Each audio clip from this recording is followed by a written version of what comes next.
All right, in our improper integrals lesson here's our objective. Being able to evaluate improper integrals, and there you could see, of course, Gabriel's horn, which is what we kind of introduced this whole entire lesson with. Okay, calling us home, Judgment Day. All right, example one. We're going to take a look at an example of, remember when we defined the natural log of x, not algebraically, but in terms of calculus, as in terms of the area underneath of a curve, and it was 1 over t. Okay, so recall that natural log of x is defined by an integral such that natural log of x is equal to the definite integral from 1 to x, 1 over t with respect to t. And the question is asking us to find the limit as x approaches infinity of that definite integral. Okay, all right, so let's go ahead and get started here. So I'm just going to write down the limit again. And the limit that's over here on the left-hand side, we're going to do that part at the end. Let's go ahead and evaluate the definite integral. And then once we're all done and the definite integral's gone, that's when we're going to take the limit. Okay, we're going to save that to the end. So what's the antiderivative of 1 over t? Well, that's the natural log of t. Actually, should be the absolute value of t, but since this thing has it's greater than 1, we don't have to worry about the absolute value part of it. Okay, and then I'm going to evaluate that from x to 1, so I'll plug the x in there first and then plug the 1 in there and subtract those guys. Natural log of 1 is just 0, so that's going to disappear. So we just have the natural log of x that we're going to take the limit of.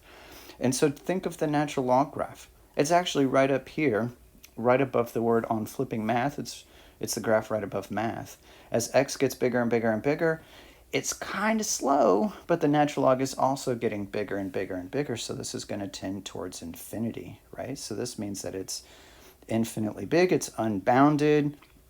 We would actually say that this limit does not exist because it is unbounded, right? So this unbounded area is actually infinite. Not all of them are going to be infinite, but this one definitely was. Okay, so this was actually, in disguise, an improper integral, because we could have rewritten it like this. We have the definite integral from 1 to infinity of 1 over t dt. So what we just did here is solved our first improper integral. And this is basically what we're going to do, is that we're going to turn it into a limit, right? And again, that is exactly what AP exam is going to expect you to do, is do not leave that infinity up there as one of the limits of integration.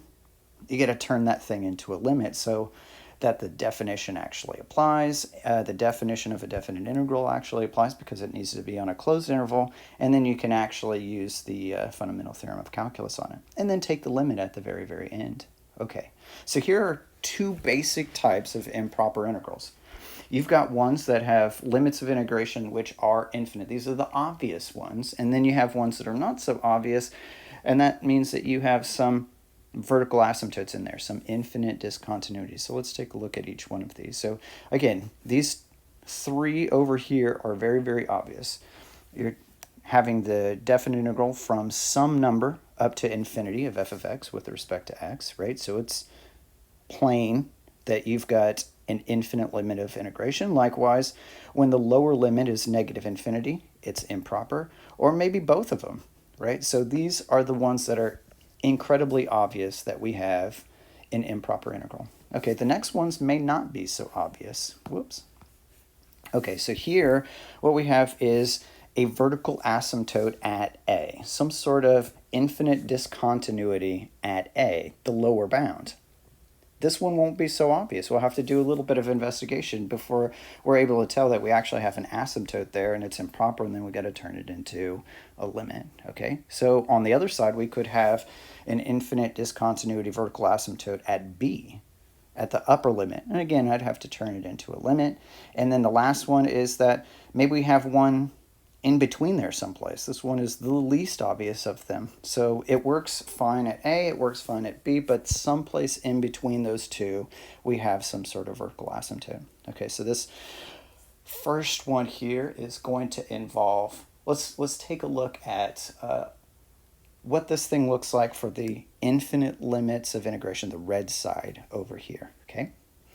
So here is, if your function is continuous on this kind of interval that is closed at a, but it's infinite off to the right-hand side, here's what it's going to look like. We got the definite integral from a to infinity of f of x with respect to x. I'm going to turn it into a limit. I'm going to take out that infinity, replace it with a b, and take the limit as b goes to infinity. So over here on the right-hand side, you have a definite integral that you can go ahead and evaluate, because we're assuming that, hey, this b is some number that we can evaluate it with, and then once we get its antiderivative, then we can take the limit as b goes to infinity, okay?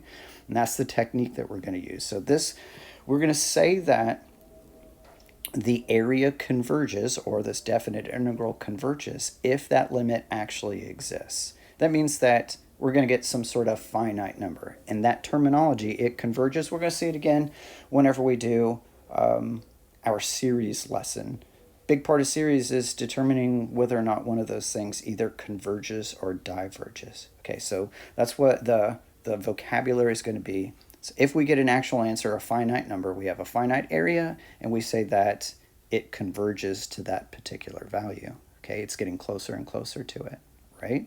And then we're going to say that it diverges otherwise. The area is too big. It just keeps getting bigger and bigger and bigger. We say that it diverges. It's whenever we're all done with this, we'll get an answer of infinity. Okay, and then let's say on the other side that we have the unbounded part over on the left-hand side is going to negative infinity. So we're going to do the same thing. We see that negative infinity down there. We're going to take it out. We're going to replace it with an a, and then we're going to take the limit as a approaches negative infinity. And we're going to say that thing converges if it's finite, if the limit actually exists. So here's a picture of this thing. You can still have a finite, even though it's unbounded, and an infinite, like infinitely long graph or whatever, you can still have some sort of finite area for it, as we're going to see here in a bit. Okay, and then it diverges if that limit doesn't exist. It's infinitely big. Okay, and then here is the last case on the improper integrals part 1, and that is if we're going from negative infinity to positive infinity. All right, doubly improper here. So what you want to do is you want to pick a value in between negative and positive infinity and break up your integral into two parts, and then do what we did on the other ones, right? So the most common number here, of course, is something like 0, right? We choose 0. It's usually pretty easy to evaluate when we plug in 0 after we take the antiderivative. So here's a picture of this thing happening, is that it's unbounded on the left-hand side, it's unbounded on the right-hand side, so it makes sense that what we would do is we would just break it up at the origin, and then we would have two of these limits to evaluate. One of them would look like that, and the other one would look like this one, right? One on the left-hand side, one on the right-hand side. Okay, and then of course we're going to say that it converges if that limit exists, and we're going to say it diverges if either one of those pieces diverge. So we're working this thing, and let's say that we figured out the one on the left-hand side, and we already saw it was infinity. You can pretty much stop. If that piece diverged, the whole thing is going to diverge. Okay, so let's pause right here for this video, and then we're going to come back and take a look at a couple of examples of these improper integrals.